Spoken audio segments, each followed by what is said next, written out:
Welcome to Teen Shift. Shift your mind, shape your future.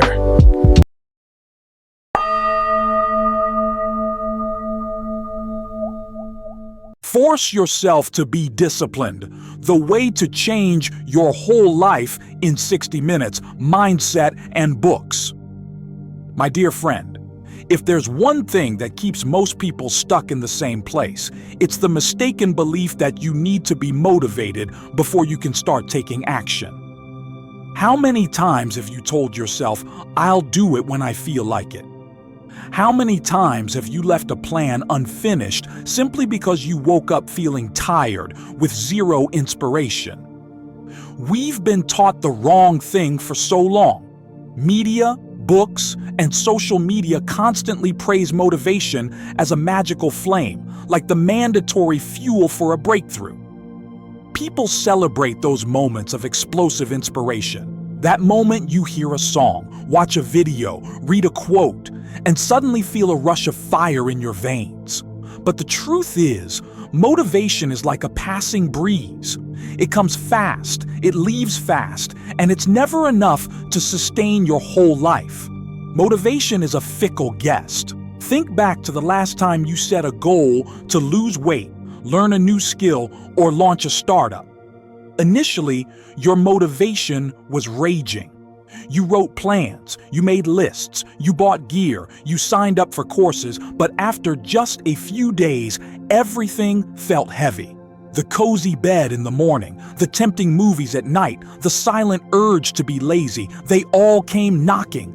And just like that, the goal dissolved. It wasn't because you were incompetent. It was because you relied on something untrustworthy, motivation.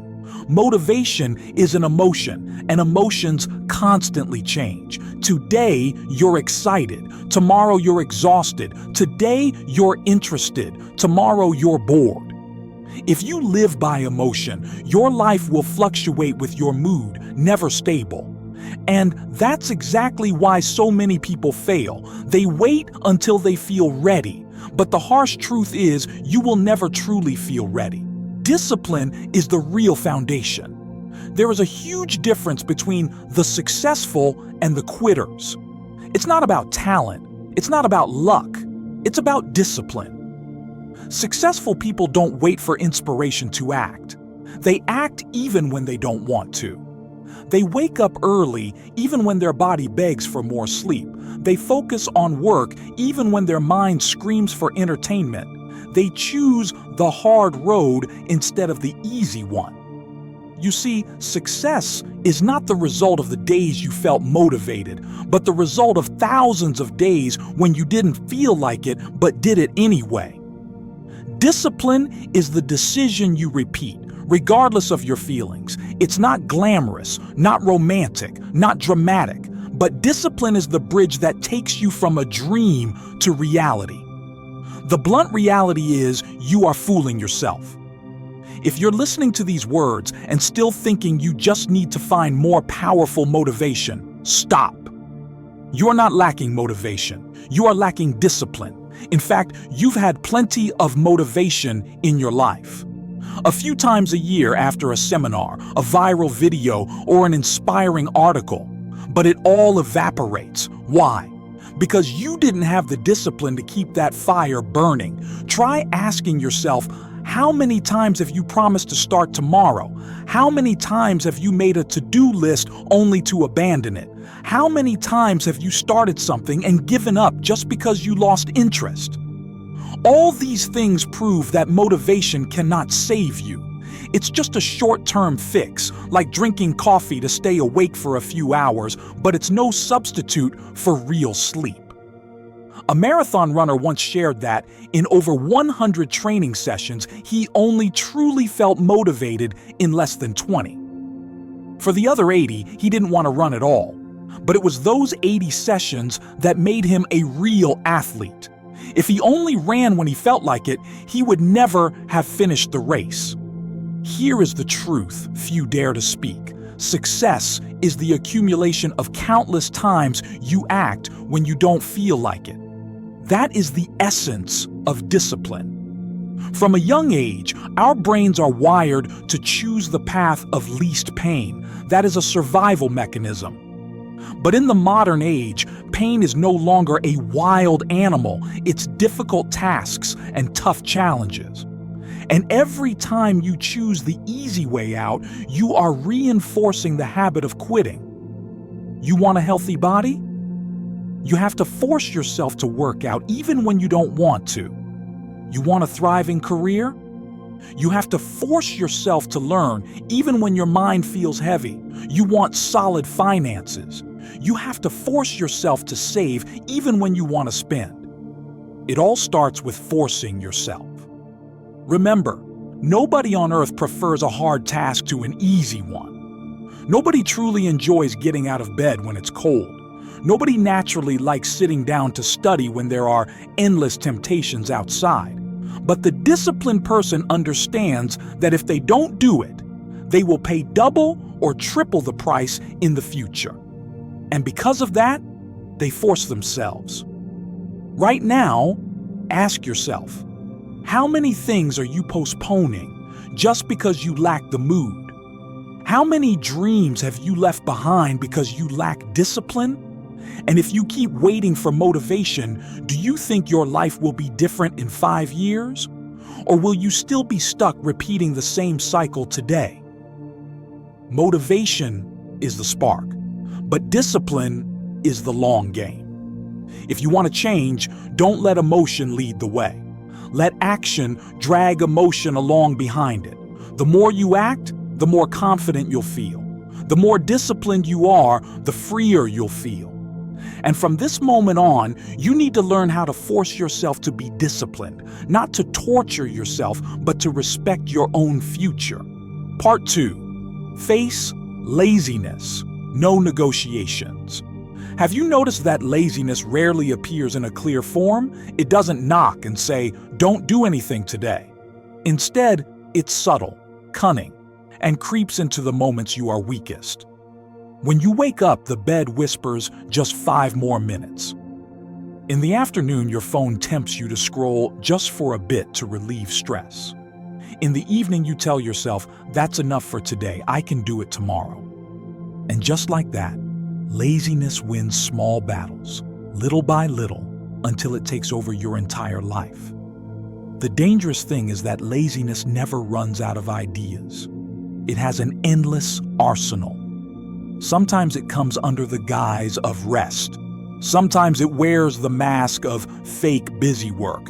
Other times it transforms into self-kindness with highly reasonable sounding excuses like, "I deserve a break," "Missing one day won't hurt," "Wait until you're inspired," or "Let's do it better later." But the reality is, they are all traps. If you agree with laziness once, you've signed a disadvantageous contract, and laziness will win many more times after that.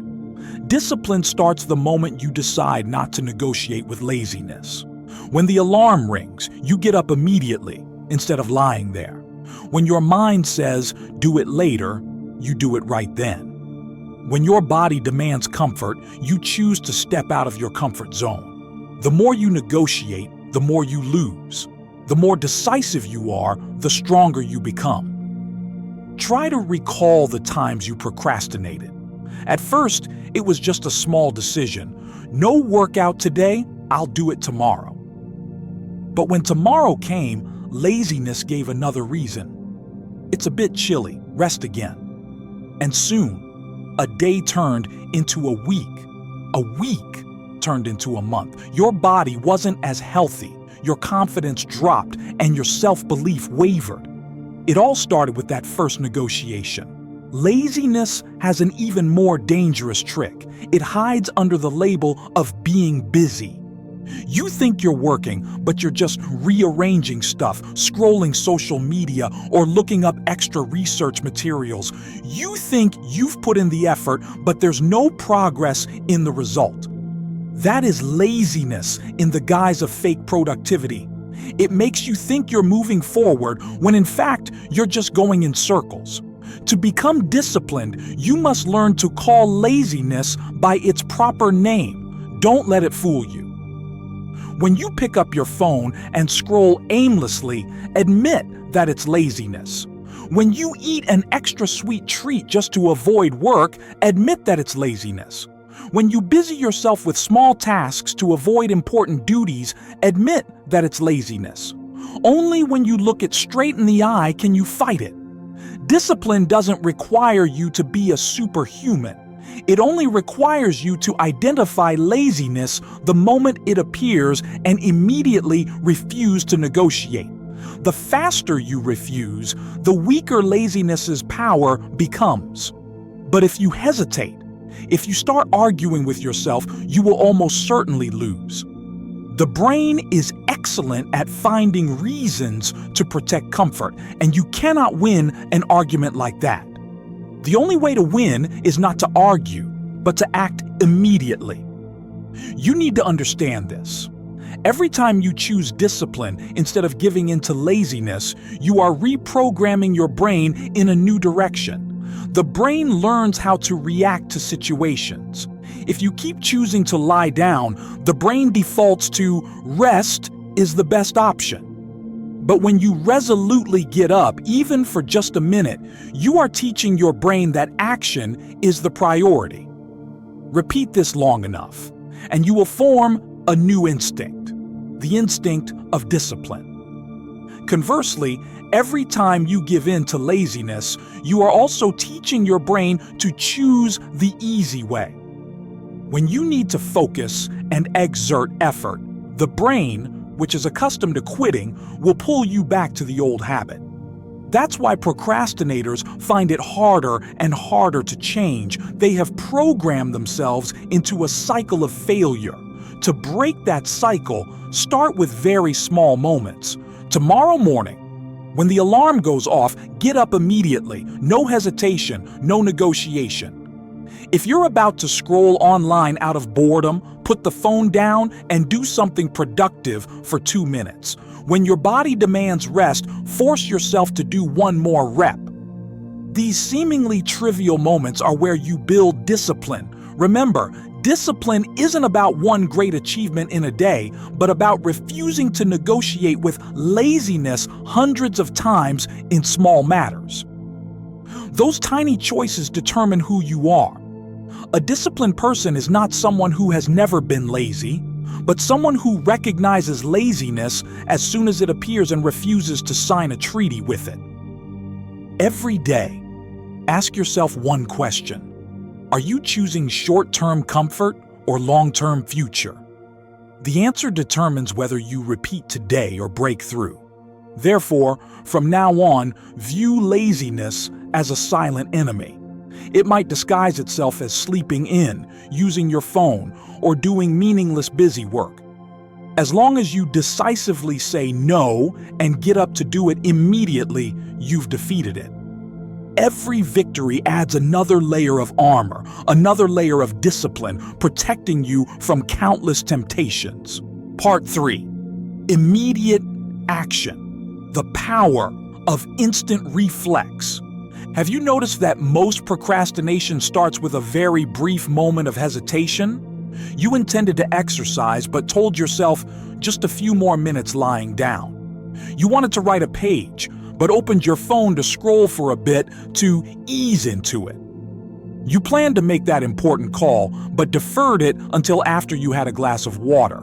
Then a few minutes turns into an hour into a day, and sometimes the task is abandoned altogether. That small moment of hesitation is the loophole where laziness slips in. If you give your brain a few seconds to think, it will come up with all sorts of reasons to delay. The brain is excellent at rationalizing. It will tell you you're tired, you're not ready, you lack the right tools, or it's not the right time. Once you give it a chance to argue, the loss is almost certain. So, the key to beating procrastination is immediate action. When the intention arises, act before the brain can build a wall of excuses. This mechanism is like cutting off oxygen to a fire. If you don't allow the fire of procrastination to ignite, it will extinguish itself. A small, immediate action is enough to break the cycle of hesitation and put you on the track of work. Many psychological studies show that decisions to act within the first 5 seconds have a better than 70% chance of being sustained. This means if you jump up the moment the thought of exercising flashes, the likelihood of completing the workout is very high. But if you linger, the brain will find excuses. It's cold outside, maybe you can work out later, and the opportunity slips away. Therefore, a simple but effective rule is to count down 3, 2, 1, and then do it. When you think of a task, don't stall. Count down and get up. It might sound childish, but it's useful because you need a nudge to escape inertia, not a complex plan. Once your body is in motion, everything becomes much easier. Imagine a morning when the alarm sounds, you're tired, and you want to lie in. Right then, you count 3, 2, 1 and sit up. That tiny action can change your entire day. Winning the first moment sends a powerful signal to your brain that you are a person of action, and that signal spreads to other tasks. The important thing to emphasize is that you don't need to wait for inspiration to act. Action itself creates inspiration. Start writing a few lines, and the inspiration to write will follow. Do a few exercises, and energy will surge. Make a phone call, and confidence will increase. Emotion follows action, not the other way around. The disciplined person understands this principle very well. Immediate action also helps you reinforce self-belief. Every time you think and act immediately, you boost your self-esteem, proving that you honor your thoughts and commitments. Conversely, if you keep thinking and then delaying, you are teaching yourself that you are untrustworthy and your decisions are just empty promises. Over time, confidence erodes and action becomes harder. To build this instant reflex, start with small things. Think about drinking water. Get up and drink it right away. Think about reading. Open the book and read a chapter. Remember, you need to make a call. Dial the number and call. Every small action is a brick, laying the foundation for great discipline. You cannot demand to build a habit from something too big immediately. You have to practice on seemingly trivial things for the reflex to become instinct. A practical example? A famous writer shared that he never allowed himself to think for more than 5 seconds after deciding to write. He sat down, opened his computer, and typed the first sentence, regardless of how good or bad it was. It was this immediate approach that helped him maintain a writing career for decades without falling into a creative slump. It's also important to understand that immediate action doesn't mean doing everything perfectly right away. Sometimes you only need to start a part of it. You don't need to write the whole book, just a paragraph. You don't need to clean the whole room, just fold one shirt. You don't need to run 5 kilometers, just put on your shoes and step outside the door. Once you start, you've beaten procrastination. And that small initial push often takes you further than you imagined. Some might worry about being impulsive or lacking a plan, but a plan is only valuable when accompanied by execution. 1,000 plans on paper are not worth one real step. You can adjust the plan while you're working, but you can't fix procrastination. Procrastination has only one result. Time passes with nothing changing. Distinguish between impulsive reactions and immediate action. Impulsivity is doing something without thinking. Immediate action here is executing something you already know you need to do, but tend to delay. The difference lies in whether you have set a goal. If the task is already on your important list, don't wait. Do it now. Imagine you develop this habit. Think about studying. Open the book. Think about exercising. Do a few reps. Think about writing. Type a few lines. Over time, the brain will learn that thinking means doing. That's a great power, because you are no longer trapped in endless internal arguments. Another benefit of immediate action is that it creates intrinsic motivation. Completing a task, no matter how small, makes you feel proud. Pride creates energy, and energy leads to the next action. A positive spiral forms. Action generates energy, and energy generates more action. At that point, you are no longer dependent on inspiration coming from outside. So how do you cultivate this habit? First, pay attention to the moment you hesitate.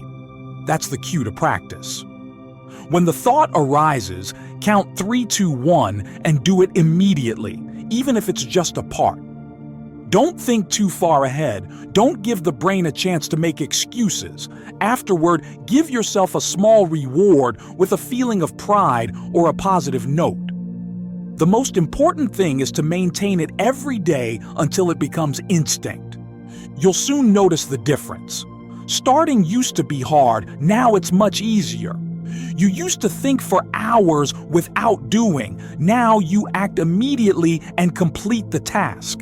That is the sign of a new identity forming, the identity of a disciplined person, one who doesn't negotiate with their brain.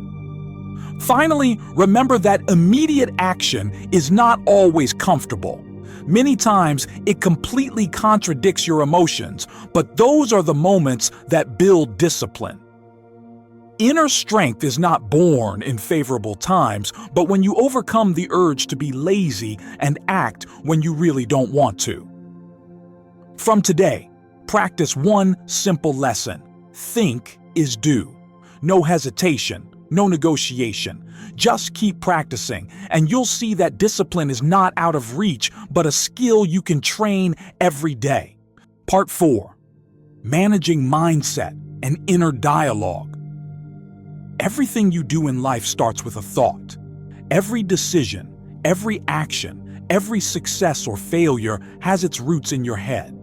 The problem is, most of us don't pay attention to what we're thinking, nor do we realize that those silent internal dialogues have been quietly shaping our entire lives. Try observing your day. When the alarm rings, what's the first sentence that rings in your head? Is it, "Get up, I need to start the day," or is it, "Too tired, just a little longer"? When you're about to do a difficult task, do you hear, "Just start, I can do it," or is it, "Oh, I'll do it tomorrow when I'm rested"? These statements might seem harmless, but they are actually commands you send to yourself, and your body will obey. The human brain doesn't distinguish whether the command you give it is right or wrong, positive or negative. It just receives and executes. If you repeat often enough that you're tired or you can't, the brain will make it come true. Conversely, if you keep repeating that you can, you will act, you will finish, the brain will also make that a reality. This is why the way you talk to yourself is more important than anything else. Many people think they fail because they lack ability, resources, or opportunity, but in reality, what they lack is a clear, decisive, and disciplined inner voice. They let negative self-talk dominate their minds. "I'm tired. I'm not as good as others. It won't make a difference anyway." And gradually, they live up to those very words. Imagine your inner self as a coach. If this coach constantly criticizes, doubts, and gives weak orders, you'll never improve. But if this coach is strict, clear, and doesn't allow you to retreat, you will be different. You will be guided through difficult training sessions and exhausting days, and it is through that strictness that you will break through. The difference here is that you are your own coach. No one else but you can command you. Others can motivate and inspire, but the inner voice is what decides. And you can absolutely train that voice to become stronger and more disciplined. The first way to manage your mindset is awareness. Stop and observe. When you want to do something, what sentences pop up in your head? Do they encourage or hinder you? Do they give you strength or drain your energy? This recognition is like looking in a mirror. You can't fix something if you don't know what it looks like. After awareness, the next step is replacement. You can't simply drive out a negative thought and leave your mind blank. If you say, "Don't think I'm tired," the brain will still hold on to the word tired and cling to it. Instead, you need to replace it with a new command. For example, instead of "I'm too tired," replace it with "I will dedicate 5 minutes, then I'll feel better." Instead of "I can't do it," say "I will try one small step."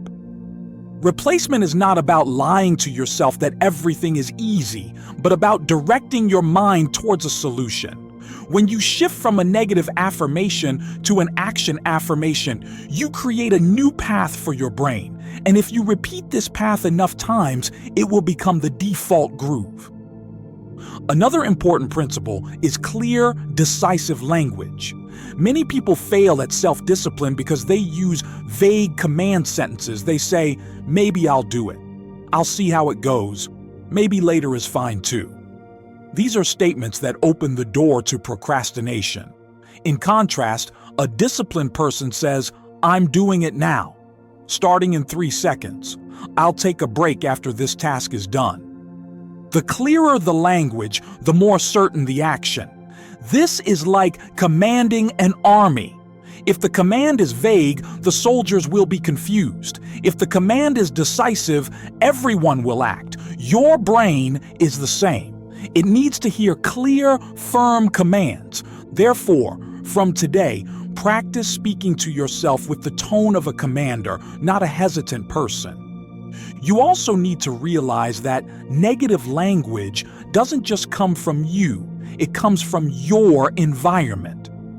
If you constantly hear others complain, whine, and belittle themselves, you will unconsciously repeat it. This is why choosing the people around you is important. Be around people with positive inner voices, and you will gradually absorb it. Avoid conversations filled only with complaints, because every negative word you hear is also a seed taking root in your mind. A very effective training method is journaling. Write down the sentences you usually say to yourself when facing difficulties. Then, right next to them, write the new version, clearer and more disciplined. For example, "I don't have time" becomes "I will spend 15 minutes right now." "I'm too tired" becomes "I will do 5 minutes to regain energy." Every day, read these new commands until they completely replace the old voice. Don't think you need to be harsh to the point of cruelty. The language of discipline doesn't mean punishing yourself, but showing respect for your future. When you say, "Do it, no negotiation," you're not punishing yourself. You are honoring your goals. You are asserting that your dreams are worth more than temporary comfort. Remember, discipline is a form of respect. Every time you decisively act, you are telling yourself that you deserve a better future. And the inner dialogue is the tool to nurture that respect every day. A typical example is professional athletes. They never allow their minds to say, "Missing one session is okay." Instead, they repeat positive commands. "One more time. Finish this set. No quitting." It is those simple statements that help them overcome fatigue, overcome temptation, and achieve results. When you start managing your mindset and inner dialogue, you will notice a big change. Initially, you had to struggle to replace every negative sentence. Then, it gradually becomes a habit. And finally, you no longer have to try, because the inner voice automatically becomes disciplined, decisive, and strong. That's when you no longer need to wait for motivation, because even in your head, you have transformed yourself into a strict leader. Imagine waking up every morning, and in your head, you no longer hear the whisper, "Sleep a little longer," but the loud call, "Get up, start the day." Every time you face a difficult task, the inner voice is no longer "Too hard, I probably can't do it," but break it down, take the first step. At that point, you have won the biggest battle, the battle in your mindset. And once you win in your head, you will win in life. Part 5. Forced repetition until it becomes your identity. Here's a commonly overlooked truth. Humans are not driven by sudden willpower, but by habit. The things you repeat every day, no matter how small, will gradually be etched into your brain, creating a path and eventually becoming an instinct. That instinct defines who you are.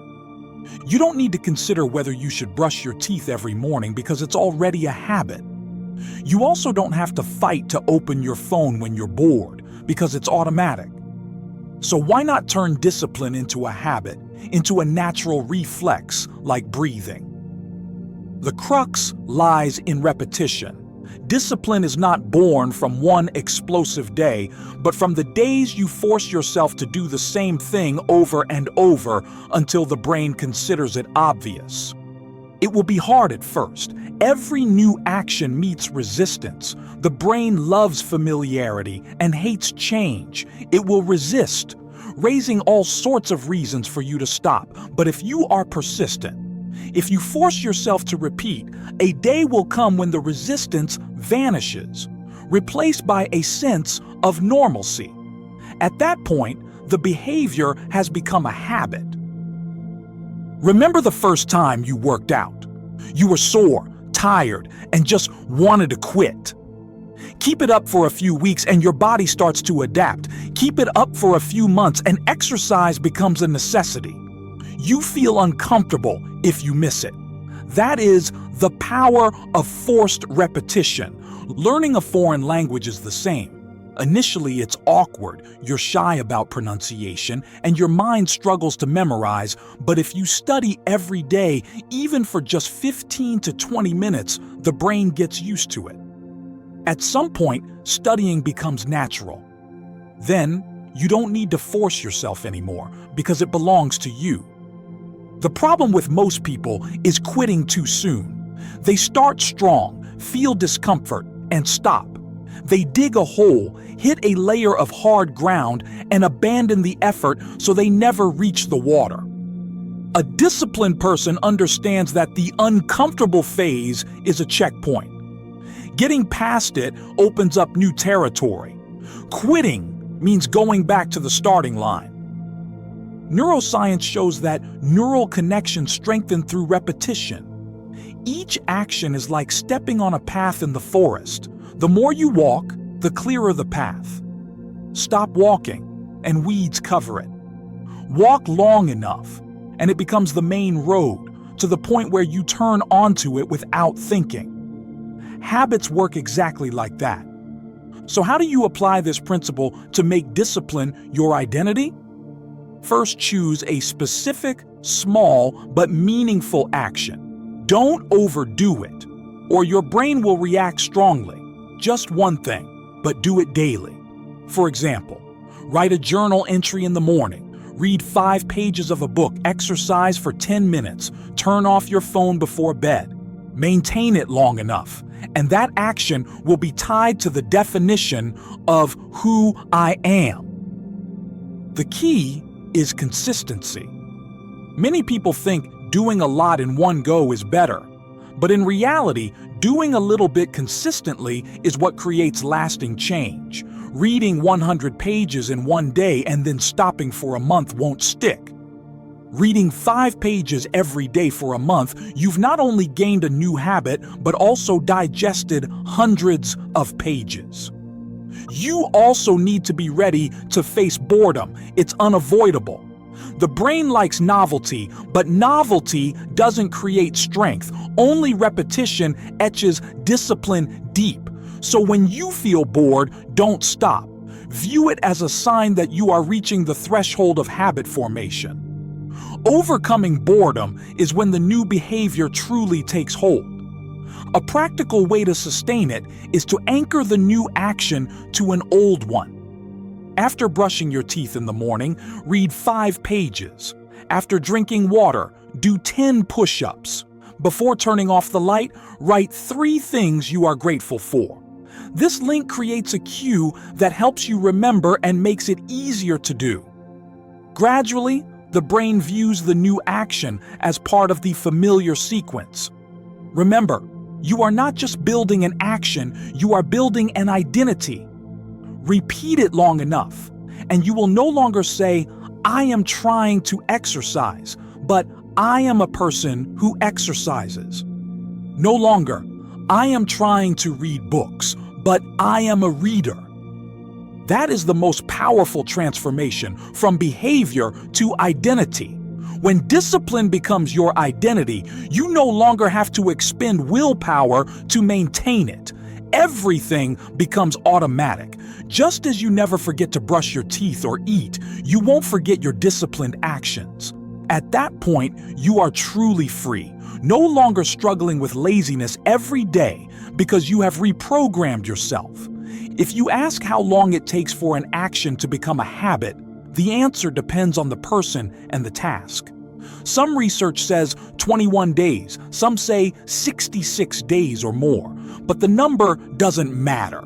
The important thing is perseverance until it becomes a part of you. No need to count the days, just do it.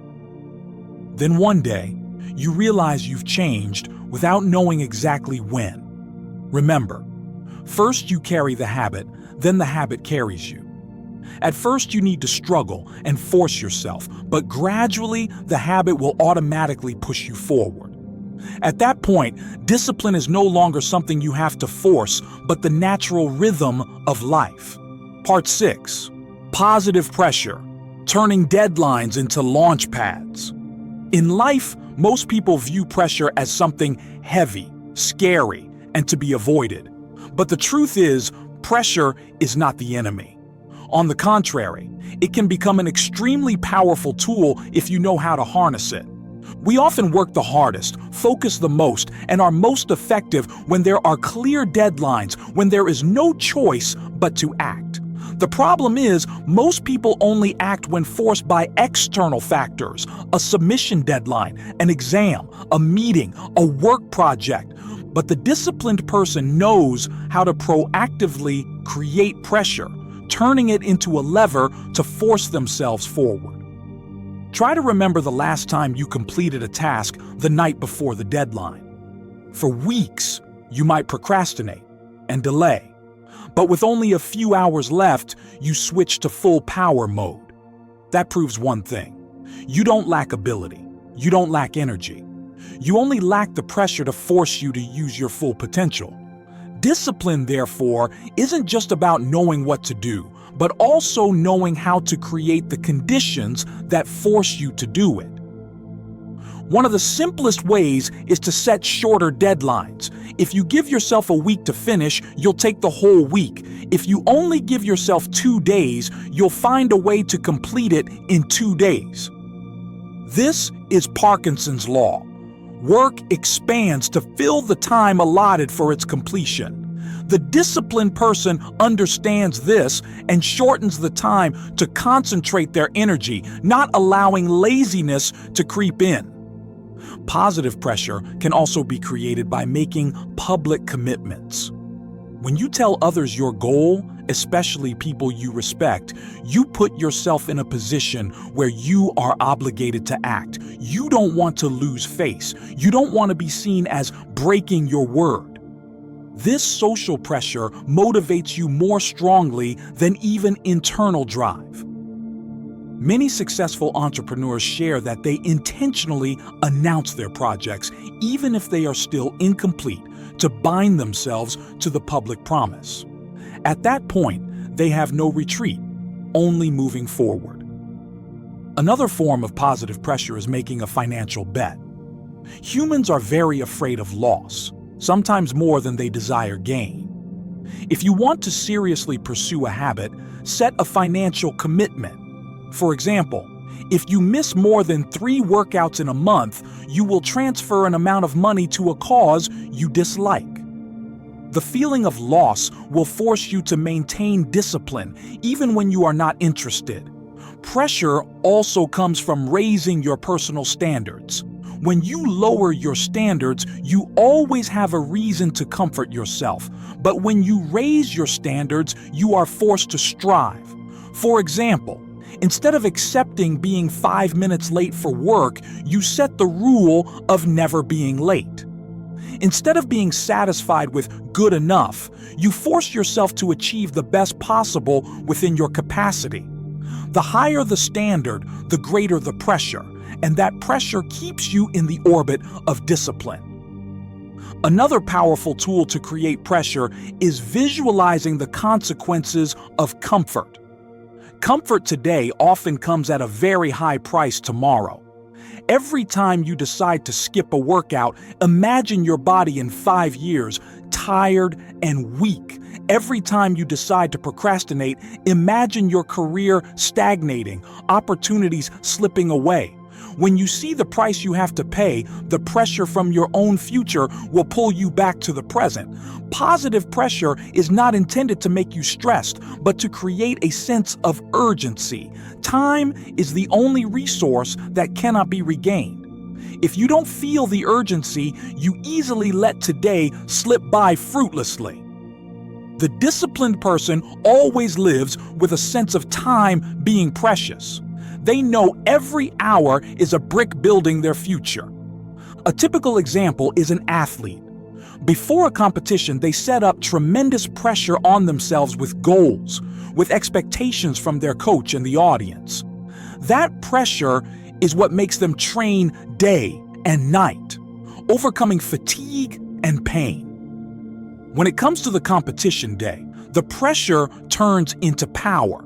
If there was no pressure, they would never reach peak performance. You can also apply this to everyday life. Turn every important task into a game. Set a specific time to complete it. Create accountability by informing others. Attach value by making a financial bet or setting a reward. Then you will find yourself focusing and being much more determined. However, you must distinguish between positive and negative pressure. Negative pressure is when you push yourself to the point of exhaustion, with no room to breathe, and your mind descends into panic. Positive pressure is just enough to force you to act, but still maintain clarity. Adjust the pressure so it becomes a driver, not a burden. A useful way is to break deadlines into smaller ones. Instead of waiting until the last day to work, set small milestones. For example, if you need to finish a report in a week, set a deadline for part 1 on the first day, part 2 on the third day, and part 3 on the 5th day. Each small milestone creates just enough pressure, keeping the pace without falling into panic. Positive pressure also forges your mental toughness. Every time you face pressure and still act, you prove to yourself that you can endure and overcome it. From there, you become stronger and more resilient. Conversely, if you always avoid pressure, you will gradually become weak, and when life forces you to endure, you will collapse. Look straight at the truth. You cannot eliminate pressure from life. It will come from work, from family, from society. So, instead of running away, learn how to use it as a tool. The disciplined person doesn't wait for pressure to arrive. They create it. And because of that, they are always ahead, always in control. In conclusion, pressure is a form of energy. If you let it weigh you down, it will crush you. But if you place it correctly, it will propel you further than ever before. From today, turn deadlines into launch pads, turn promises into chains that bind you, and turn the fear of loss into a motivator. When you master pressure, you are no longer crushed by it, but ride on it to go further. Part 7. Choose effort over slacking off. Building mental resilience. On the journey of building discipline, there is a fork in the road that you face almost every day. On one side is the path of effort, where there is sweat, discomfort, and challenge. On the other side is the path of slacking off, where there is a comfortable chair, a phone with endless entertainment, and extended sleeping in. The question is, which path will you choose? The answer seems simple, but in reality, it's the dividing line between those who move forward and those who stay stuck. The human brain is naturally programmed to seek comfort and avoid difficulty. That's a survival mechanism from ancient times when we had to conserve energy for hunting and escaping predators. But in the modern age, where comfort is always within reach, this mechanism becomes a trap. It causes us to choose the path of least resistance, leading to a lazy, stagnant life that never unlocks its true potential. Conversely, disciplined people understand that effort is the key to building lasting inner strength. Every time they choose effort over slacking off, they don't just complete a task, they train their mental resilience. And it is that resilience that helps them withstand storms and overcome challenges that others easily abandon. Try to imagine a person running. When tired, their body screams to stop. Every step becomes heavy. But if they manage to push for one more kilometer, they are not only training their legs, but also their mind. The next day, that extra kilometer becomes normal. Then one day, they can run 10 kilometers, while previously they would have collapsed after just 3. That is the power of choosing effort. The important thing to remember is that effort doesn't kill you. Comfort is what weakens you. A tough workout might make you tired for a while, but it will leave you with strong muscles and an iron will. In contrast, an afternoon spent lounging on the couch watching movies doesn't cause immediate pain, but silently steals your health, focus, and self-respect. We often mistakenly believe that slacking off brings happiness, but in reality, it only provides short-term pleasure. Effort, despite being difficult at first, brings long-term joy. Try to recall a time you completed a tough project. The feeling of pride, relief, and strength lasted much longer than the temporary pleasure of being lazy. This is the difference between short-term comfort and lasting satisfaction. To train mental resilience, you need to proactively choose effort in small things. For example, instead of taking the elevator, take the stairs. Instead of eating an extra sweet treat, restrain yourself and drink water. Instead of putting off a difficult task, start it immediately. Each small choice is a brick building mental strength. Don't underestimate these small things, because they are what define who you are. One of the most powerful ways to build mental resilience is to confront discomfort directly. Instead of avoiding it, treat discomfort like a gym. Every time you feel tired, think that you are training your willpower. Every time you feel bored, think that you are training patience. Keep this up, and discomfort turns into a teacher, and you become a student who is constantly improving. Many people hesitate to exert effort because they think it means having to suffer forever. But the truth is the opposite. Effort doesn't make you suffer, it makes you strong. When you are strong enough, things that used to be difficult become easy.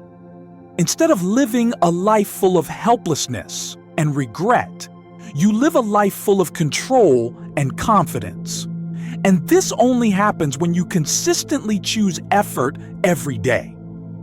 One thing to note is that effort and rest are different from slacking off. Rest is necessary. It's a part of discipline. A disciplined person knows how to rest to recover, not to run away. Slacking off is giving up, seeking meaningless comfort just to avoid work. These two concepts must be clearly separated. Rest has a purpose, while slacking off is surrender. To illustrate, look at someone working out. After a heavy set, he rests for a few minutes to regain strength and then continues. That is necessary rest. But if he skips the whole session to play video games, that is slacking off. One helps the body grow, the other makes the body weak.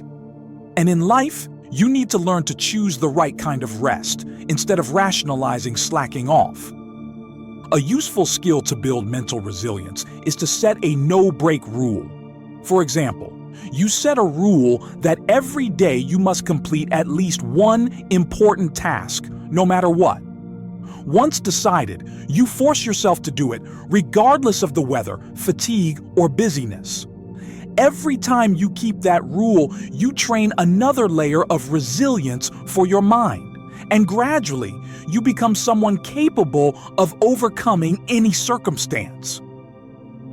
Remember that building mental resilience is not a sprint, but a long journey. There will be days when you want to quit, times when you feel exhausted.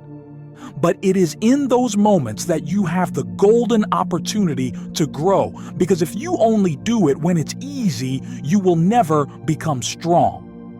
Mental resilience is forged in fire, not in comfort.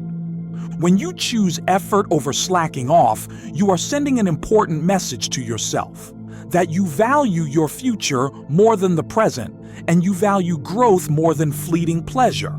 And this message will shape the person you become. You will no longer be someone pulled along by emotions, but someone who guides their life with reason and discipline. In conclusion, ask yourself, at the daily forks in the road, which path do you choose? The easy path leading to regret or the difficult path leading to pride? Every choice is a brick building your mindset. If you want to become strong and resilient, choose effort, no matter how small, how tired, how boring. Because the repetition of those choices will transform you into a person with iron mental resilience. Part 8.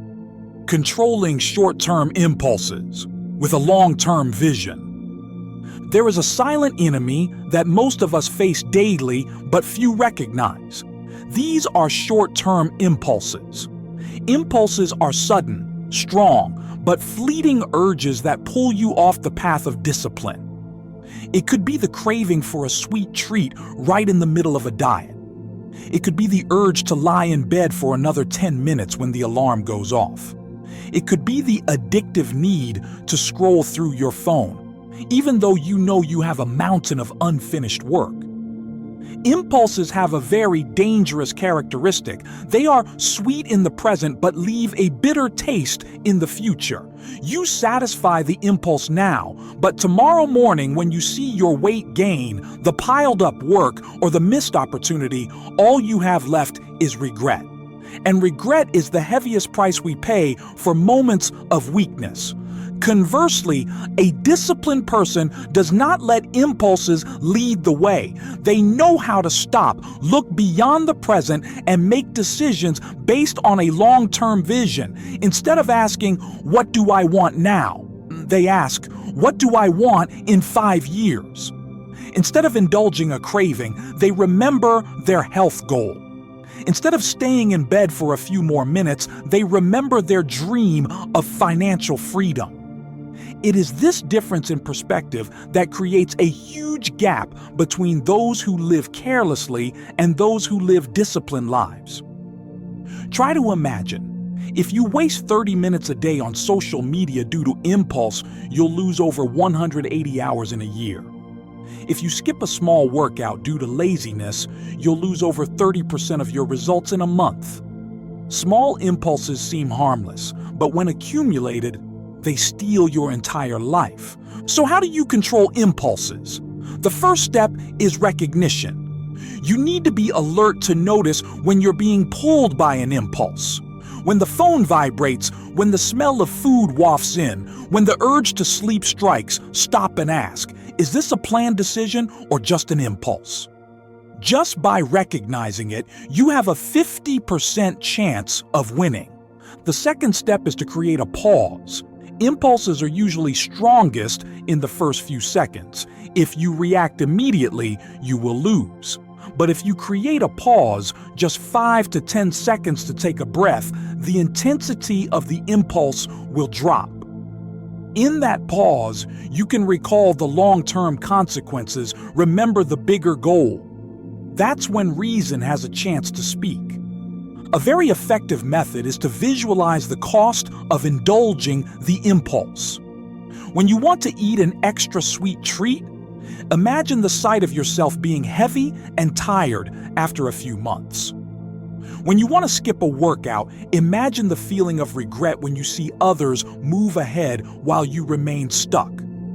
The painful feeling of the future has enough power to extinguish the small flame of the impulse. In parallel, you also need to visualize the long-term reward.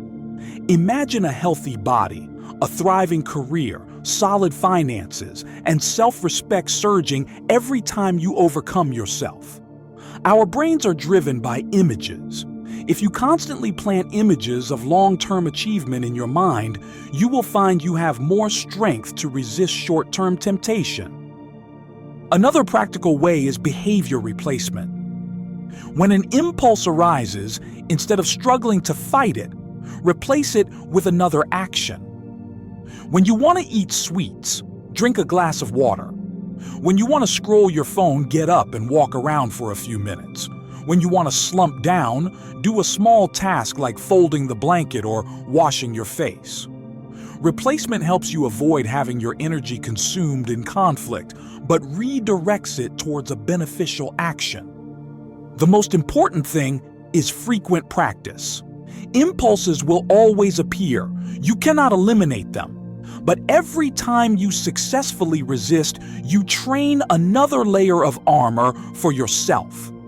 Just like a muscle, willpower is built through repetition. The first time is hard, the next time is easier, and gradually you become the master instead of the victim of impulse. You also need to remember that impulses are strongest when you are tired, stressed, or bored. Therefore, take care of yourself to reduce the chance of impulses winning. Get enough sleep, eat healthy, and exercise regularly. A healthy body and a clear mind will help you resist better.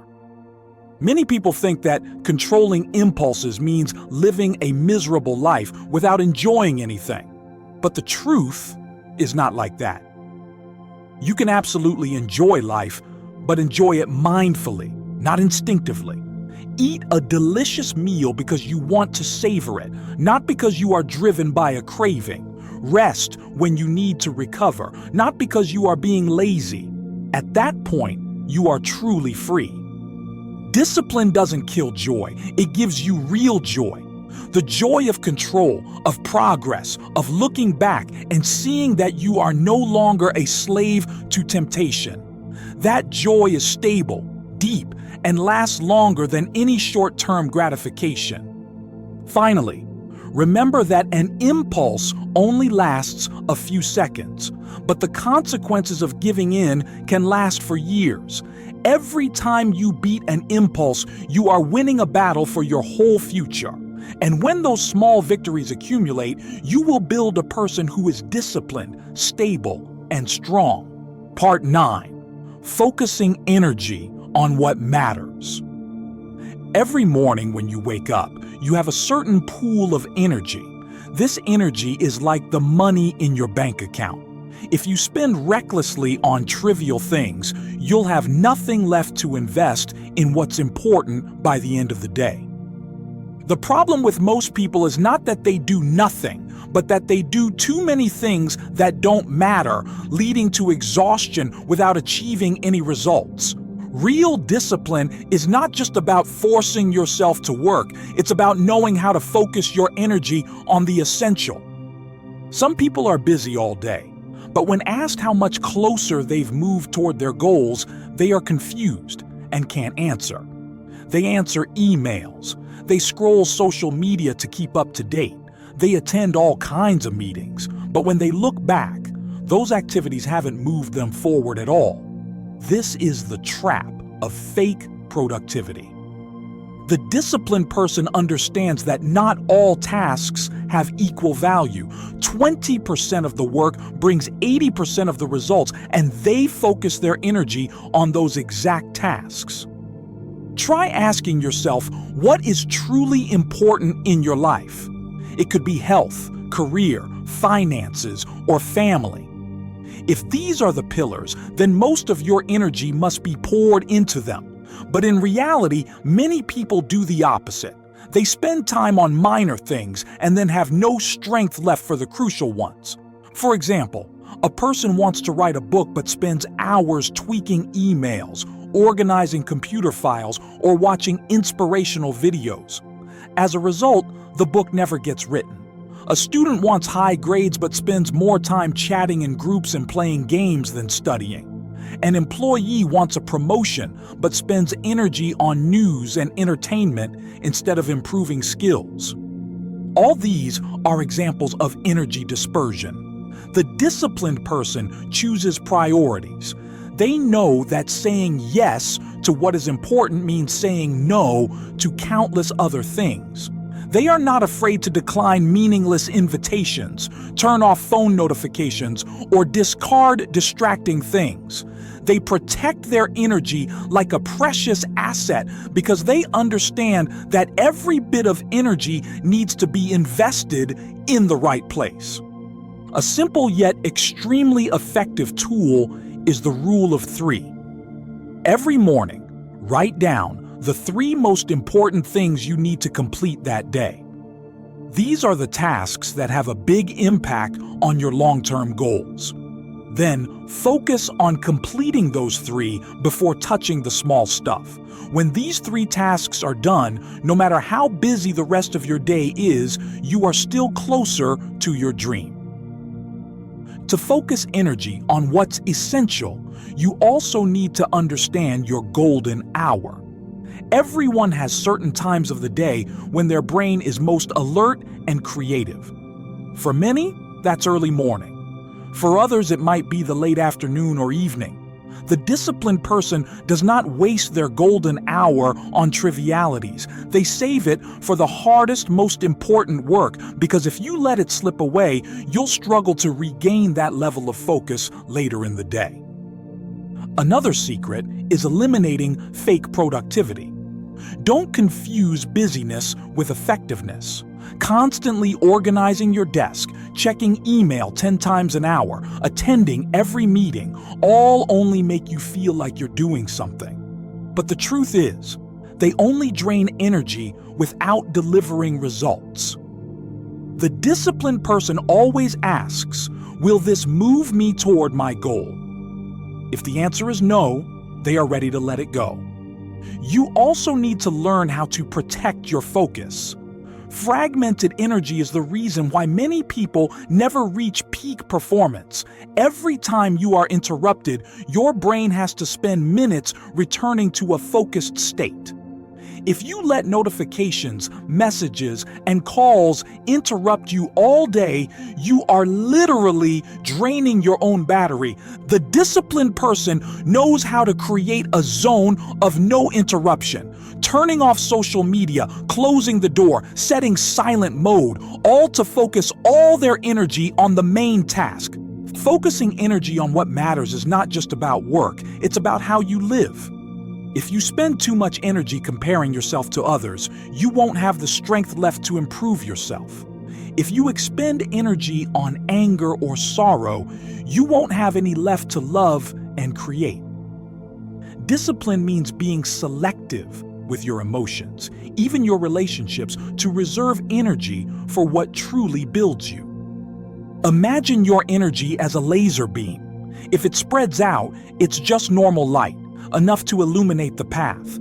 But if focused, it can cut through steel. Life is the same. A person who disperses energy everywhere will only be able to live marginally. A person who focuses energy on the core may achieve extraordinary feats. In conclusion, discipline is not about doing everything. It's about choosing the right things to do.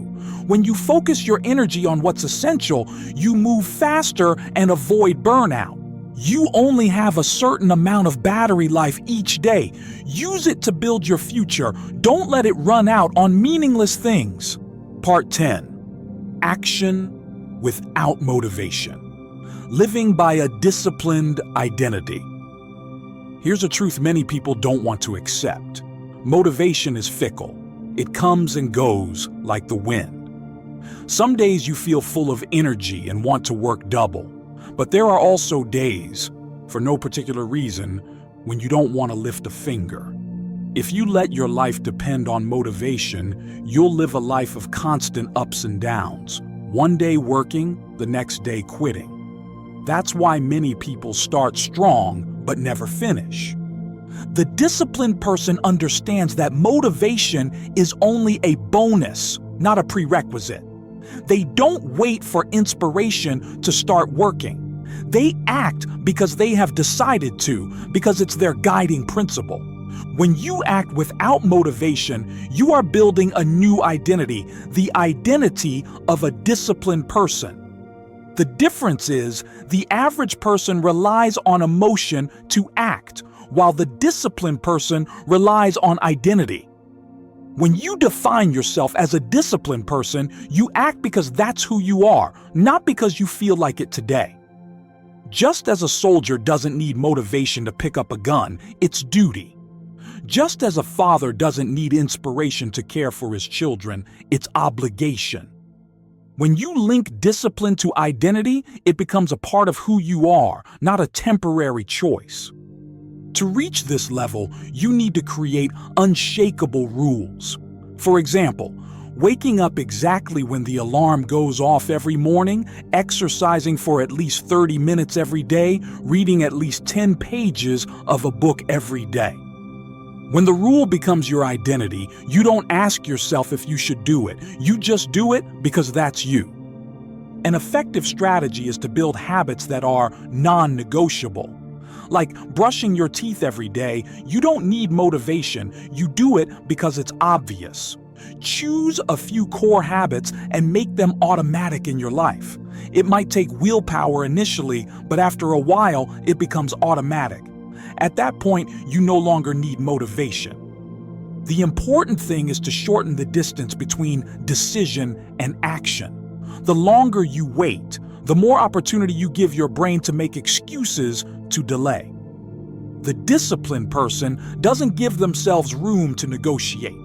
They apply the 3 to 2 to 1 rule and act immediately. The alarm rings, they jump up. The thought of writing flashes, they open the computer. No pause, no room for distraction.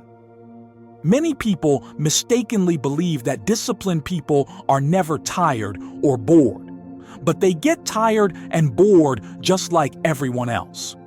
The only difference is they don't let their emotions dictate their actions. They may not like it, but they still do it.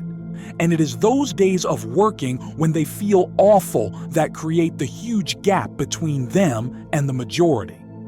When you act without motivation, you will see something magical. Action creates motivation. You exercise even when you don't want to, and a few minutes later, your body warms up and energy appears. You write a few lines, and the flow of ideas arrives. Motivation is not the start, but the result of action. And only those who are disciplined enough to act first will taste this reward. Another aspect is living based on commitment, not on emotion. The disciplined person considers commitment a matter of honor to themselves. Once they've promised, they do it at all costs. If they let emotion lead, the commitment will break. But if commitment leads, emotion is just a passing breeze that cannot derail them. Ask yourself, what kind of person do you want to be? The person who always needs to wait for motivation to start, or the person who acts because it is their principle? The first person will be stuck in a cycle of emotion. The second person, whether fast or slow, will surely reach the destination. Building a disciplined identity is not a one-day affair. It is a process. Every time you act even without motivation, you reinforce another layer. Every time you keep a commitment, even when tired, you etch another line. Gradually, the image of yourself changes. You are no longer someone who needs motivation to live. You become someone who creates motivation through action. Finally, Remember that great opportunities often come when you are unprepared, unenthusiastic, and even tired. If you have cultivated the habit of acting without motivation, you will always be ready to seize them, and that is the key to living a different life. In conclusion, discipline is not about what you can do when you are motivated, but what you can do when you are not motivated. When you link discipline to your identity, you no longer have to struggle every day. You simply live up to your new self, and that person will take you where no amount of motivation could replace. We have gone through the entire journey. From confronting laziness, learning immediate action, controlling thoughts, forced repetition, using positive pressure, choosing effort over slacking off, controlling short-term impulses, focusing energy on what matters, and finally, living by a disciplined identity. This is not just theory. It is a system for you to reset your life. Discipline is not a gift for special people. It is an ability anyone can train. The only difference is that some people choose to start and persevere, and some people choose to quit. That decision is the line between success and failure. Try thinking. Just in the next 30 days, if you refuse to negotiate with laziness, act immediately when an idea strikes, replace impulses with conscious choices, focus on the 3 most important things every day, how different will your life be? No need to wait a year. 1 month is enough to see a clear change. Remember, discipline is not captivity. It is the path to freedom. The undisciplined are imprisoned by impulse, controlled by laziness and temporary emotion. The disciplined person masters themselves, masters time, masters life. True freedom does not come from being able to do whatever you want, but from the ability to do what is necessary regardless of emotion. You can start today. No need for complex plans. No need for the perfect moment. The perfect moment will never come. Choose one thing you are procrastinating on and do it immediately. Maybe it's folding the blanket, doing a few exercises, opening a book, or writing down a goal. The small action today is the first brick to build your disciplined identity. Treat every time you beat an impulse, every time you choose effort over slacking off, every time you act without motivation as a victory. Small victories accumulate into great strength. One day, you will look back and see that you have traveled far from a person once controlled by laziness to a disciplined, strong, and free person. Final message: don't wait for motivation. Act to create motivation. Don't wait for opportunity. Train yourself to be ready when it arrives. Don't wait for change from the outside. Start with discipline from within. The future is not in tomorrow, but it starts right in today's decision. The moment you finish these words, choose one thing and do it immediately. Don't think, don't delay, don't negotiate. Let action define who you are.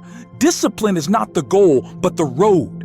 And if you walk that road, you will arrive anywhere you want.